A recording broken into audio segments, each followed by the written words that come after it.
Hi hello నమస్తే అండి, నేను మీ Shirisha. Welcome back to wonderful women. ఈ రోజు వీడియోలో నేను మీకు సూపర్ టేస్టీగా మనందరికీ చాలా ఫేవరెట్ అయిన గోబీ మంచూరియాని సేమ్ రెస్టారెంట్ టేస్ట్ వచ్చేటట్లు పర్ఫెక్ట్ గా మనం ఇంట్లోనే ఎలా చేసేసుకోవచ్చో చేసి చూపిస్తాను. ఐఎమ్ షూర్ అండి, ఒకసారి నేను చెప్పిన విధంగా మంచూరియాని యాజ్ టీస్ ఫాలో అయ్యి ఇంట్లో ఒకసారి చేసి టేస్ట్ చూస్తే ఇక మీరు బయట మంచూరియా జోలికి పోనే పోరు. పైనంతా కూడా చాలా క్రిస్పీగా, లోపల సాఫ్ట్ గా చాలా టేస్టీగా ఉంటుంది. అంతేకాకుండా ఈ మంచూరియన్ చేసుకోవడానికి ఎలాంటి హానికరమైన ఫుడ్ కలర్స్ లాంటివి ఏమీ వాడకుండానే కలర్ఫుల్ గా, టేస్టీగా, పర్ఫెక్ట్ గా కుదిరేటట్లు ఎలా చేసుకోవచ్చో చేసి చూపిస్తాను. సింపుల్ గా మీరు దీన్ని చేసేసుకోవచ్చు. ముందుగా ఈ మంచూరియన్ చేసుకోవడానికి ముఖ్యంగా విడివిడిగా ఉన్నది కాకుండా ఇలా గుత్తుల్లో ఉన్న కాలీఫ్లవర్ ఎంచుకోండి. ఈ కాలీఫ్లవర్ ని ఈ విధంగా మీడియం సైజులో గుత్తుల్లా కట్ చేసుకోండి. దీనికి కాడ మరీ పొడవుగా కాకుండా ఈ విధంగా ఉండేటట్లు కట్ చేసుకోండి. వీటిని ఇప్పుడు శుభ్రంగా కడిగేసుకుని తీసుకోండి. నేను ఇక్కడ మంచూరియా చేయడం కోసం ఇలా కట్ చేసుకున్న కాలీఫ్లవర్ గుత్తుల్ని 2 కప్పులు తీసుకున్నానండి. ఇక్కడ మనకి మంచూరియా వచ్చేసి సింపుల్ గా ఇద్దరు తినడానికి సరిపోతుంది. ఇప్పుడు స్టవ్ మీద ఒక వెడల్పాటి గిన్నెని పెట్టుకుని దీంట్లో సుమారుగా 1 లీటర్ వరకు నీళ్లు పోసుకుని మరిగించుకోండి. నీళ్లు ఇలా మరుగుతున్నప్పుడు ఇందులో 1 టీ స్పూన్ ఉప్పు, అలాగే మనం ముందుగా కట్ చేసుకుని శుభ్రం చేసుకుని ఉంచుకున్న కాలీఫ్లవర్ గుత్తులు ఉన్నాయి కదా, వాటి మొత్తాన్ని ఇందులో వేసేసుకుని ఉడికించుకోండి. వీటిని బాగా ఎక్కువసేపు మెత్తబడేంత వరకు అస్సలు ఉడికించొద్దండి. జస్ట్ ఒక 2 నిమిషాల పాటు ఉడికించుకోండి. ఇవి ఒక 20-30% ఉడికితే చాలు. ఈ విధంగా వీటిని ఉడికించుకున్న తర్వాత ఇంకా స్టవ్ ఆఫ్ చేసేసి వెంటనే వీటిని అన్నిటిని స్ట్రైనర్ తో తీసేసుకుని ఇప్పుడు వీటిని వెంటనే మామూలు నీళ్ళలో వేసేసుకోండి. సో అప్పుడు మనకి ఆ వేడికి ఇవి ఇంకా ఎక్కువ ఉడికిపోకుండా ఉంటాయి. ఇప్పుడు ఇంక ఈ వాటర్ నుంచి వెంటనే వీటిని తీసేసుకుని వాటర్ అంతా కూడా పూర్తిగా విదిలించేసుకుని వీటిని అన్నిటిని ఒక ప్లేట్లోకి తీసేసుకోండి. వీటిలో ఏమాత్రం వాటర్ లేకుండా చూసుకోండి. ఈ విధంగా వీటిని ఉడికించేసుకుని పక్కన పెట్టుకోండి. ఇప్పుడు ఒక వెడల్పాటి మిక్సింగ్ బౌల్ తీసుకుని ఇందులో 3 టేబుల్ స్పూన్ల కార్న్ ఫ్లోర్, 2 టేబుల్ స్పూన్ల మైదా, 1/2 టీ స్పూన్ ఉప్పు, 1 టీ స్పూన్ కారం వేసుకోండి. నేను ఇక్కడ కాశ్మీరీ రెడ్ చిల్లీ పౌడర్ వేస్తున్నానండి. ఇదైతే కొంచెం కలర్ బాగా వస్తుంది.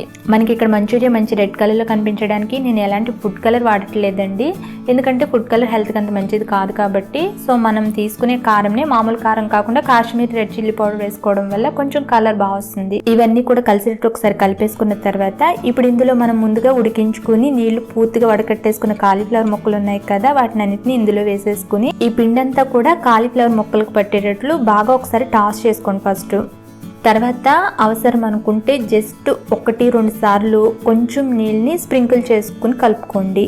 నీళ్ళు ఎక్కువ యాడ్ చేయకండి, మళ్ళీ ఇవి ఆయిల్లో వేయించేటప్పుడు ఎక్కువ ఆయిల్ని పీల్చేస్తాయి. ఈ విధంగా థిక్గా జస్ట్ ఒక లేయర్ లాగా పిండంతా కూడా ముక్కలకు పట్టేటట్లు కలుపుకోవాలి. ఇప్పుడు వీటిని డీప్ ఫ్రై చేసుకుని తీసుకోవాలి. స్టవ్ మీద డీప్ ఫ్రైకి సరిపడా ఆయిల్ పెట్టుకుని ఆయిల్ బాగా వేడెక్కిన తర్వాత ఈ కాలీఫ్లవర్ ముక్కల్ని పకోడీ వేస్తాం కదా, అలాగా ఆయిల్లో విడివిడిగా వచ్చేటట్లు వేసుకోండి. ఈ విధంగా కడాయికి సరిపడా వేసేసుకున్న తర్వాత వీటిని నెమ్మదిగా కలుపుతూ మంటని మీడియం ఫ్లేమ్లో పెట్టుకుని వేయించుకోండి. ఇవి మంచి గోల్డెన్ కలర్లోకి వచ్చి క్రిస్పీగా అయ్యేంత వరకు వీటిని వేయించుకోవాలి. ఇవి వేగాయో లేవో ఎలా తెలుస్తాయంటే మనం వేసినప్పుడు ఎక్కువ బబుల్స్ వచ్చేసాయి కదా ఆయిల్లో, ఆ బబుల్స్ అన్ని కొంచెం తగ్గుముఖం పడతాయి. అప్పుడు వీటిని ఒకసారి చెక్ చేసుకోండి. ఇవి కొంచెం గట్టిపడి క్రిస్పీగా అయింది అంటే ఇంకా వీటిని వెంటనే ఆయిల్ నుంచి తీసేసుకోండి. వీటిని ఆయిల్ నుంచి తీసిన వెంటనే కొంచెం మెత్తగా ఉన్నట్టుంటాయండి, నో ప్రాబ్లం. బట్ ఇవి కొంచెం చల్లారితే క్రిస్పీగా అవుతాయి. ఇవి కొంచెం చల్లారిన తర్వాత గట్టిపడి కొంచెం క్రిస్పీగా అయ్యాయి చూడండి. అలాగే లోపల కూడా మనకి చక్కగా ఉడికిపోయాయి. వీటిని మీరు కావాలంటే విడిగా తినేయచ్చు, బట్ దీనికి సాసెస్ యాడ్ చేస్తే ఇంకా టేస్టీగా ఉంటుంది. ఇప్పుడు స్టవ్ మీద ఒక వెడల్పాటి మందపాటి కడాయిని పెట్టుకుని దీంట్లో 1.5 టేబుల్ స్పూన్ ఆయిల్ వేసుకుని ఆయిల్ వేడెక్కిన తర్వాత వెల్లుల్లి పైపొట్టు తీసేసి ఇలా చిన్న చిన్న ముక్కలుగా కట్ చేసుకుని వీటిని 1 టేబుల్ స్పూన్ వరకు వేసుకోండి. తర్వాత 1 టేబుల్ స్పూన్ పచ్చిమిర్చి తరుగు కూడా వేసుకుని వీటిని దోరగా వేయించుకోండి. వెల్లుల్లి కొంచెం గోల్డెన్ కలర్ లోకి వచ్చిన తర్వాత దీంట్లో ఒక చిన్న ఉల్లిపాయని ఇలా చిన్న చిన్న ముక్కలుగా కట్ చేసుకుని వేసుకుని వేయించుకోండి. వీటిని హై ఫ్లేమ్ లో పెట్టుకుని దోరగా వేయించుకోండి. ఉల్లిపాయ ఎక్కువ కలర్ రావక్కర్లేదు, జస్ట్ కొంచెం కలర్ మారిన తర్వాత ఇప్పుడు ఇంకా సాసెస్ యాడ్ చేసేసుకోండి. 1.5 tablespoon tomato ketchup, 1 tablespoon red chilli sauce, లేదంటే షేజ్వాన్ సాస్ ఉంటే అదైనా వేసుకోవచ్చు. తర్వాత 1 teaspoon soya sauce, 1 teaspoon vinegar కూడా వేసుకుని ఇవన్నీ కలిసేటట్టు ఒకసారి బాగా మిక్స్ చేసుకోండి. అన్నీ కలిసేటట్టు ఒకసారి కలిపేసుకున్న తర్వాత ఇందులో ఒక 1/2 టీ స్పూన్ మిరియాల పొడి వేసుకోండి.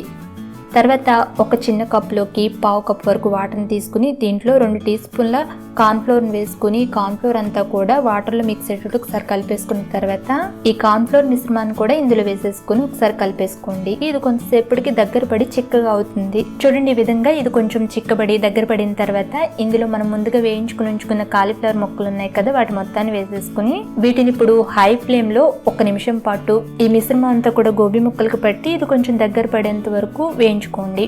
తర్వాత కొంచెం టేస్ట్ చూసుకుని ఉప్పు సరిపోకపోతే లైట్గా ఒకే ఒక చిటికెడు వేసుకుని కలిపేసుకోండి. దీనికి ఎక్కువ ఉప్పు పట్టదండి, ఆల్రెడీ మనకి సాసెస్లో ఉప్పు ఉంటుంది. అలాగే మనం గోబీ ముక్కలు వేయించుకునేటప్పుడు అందులో కొంచెం ఉప్పు వేసుకుని వేయించుకున్నాం కాబట్టి జస్ట్ ఒకే ఒక చిటికెడు సరిపోకపోతే వేసుకుని కలిపేసుకున్న తర్వాత దీంట్లో లాస్ట్గా కొన్ని ఉల్లిగడ్డ ముక్కలు వేసేసుకుని ఒకసారి అంతా మిక్స్ చేసుకుని తీసేసుకుంటే ఇప్పుడు ఇంకా మనకి గోబీ మంచూరియా రెడీ. దీనంతా కూడా ఒక సర్వింగ్ ప్లేట్లోకి తీసుకుని లాస్ట్గా దీని మీద కొన్ని ఉల్లిగడ్డలు గార్నిష్ చేసుకుని వేడిగా సర్వ్ చేసుకోండి. చాలా చాలా బాగుంటుంది. పైనంతా క్రిస్పీగా లోపల సాఫ్ట్గా చాలా బాగుంటుంది. చూసారు కదా, దీన్ని ఎంత సింపుల్గా చేసేసుకోవచ్చు. చాలా టేస్టీగా ఉంటుందండి. రెస్టారెంట్ టేస్ట్ మించిన టేస్ట్తో మనం ఇంట్లోనే చాలా సింపుల్గా ఈ విధంగా గోబీ మంచూరియాని పర్ఫెక్ట్గా చేసేసుకోవచ్చు. ఒకసారి ఈ విధంగా చేసుకుని టేస్ట్ చూడండి, మీరే అంటారు వావ్. మరి మీరు కనుక దీన్ని ఈ విధంగా చేస్తే మీకు ఎలా కుదిరిందో మీ అభిప్రాయాలు నాకు కామెంట్ చేసి చెప్పడం మాత్రం మర్చిపోకండి. అలాగే వీడియో నచ్చితే లైక్ చేసి కుదిరితే మీ ఫ్రెండ్స్ అండ్ ఫ్యామిలీకి కూడా షేర్ చేయండి. మరిన్ని ఇంట్రెస్టింగ్ వీడియోస్ కోసం ఈ ఛానల్ని సబ్స్క్రైబ్ చేసుకోండి. Thank you for watching.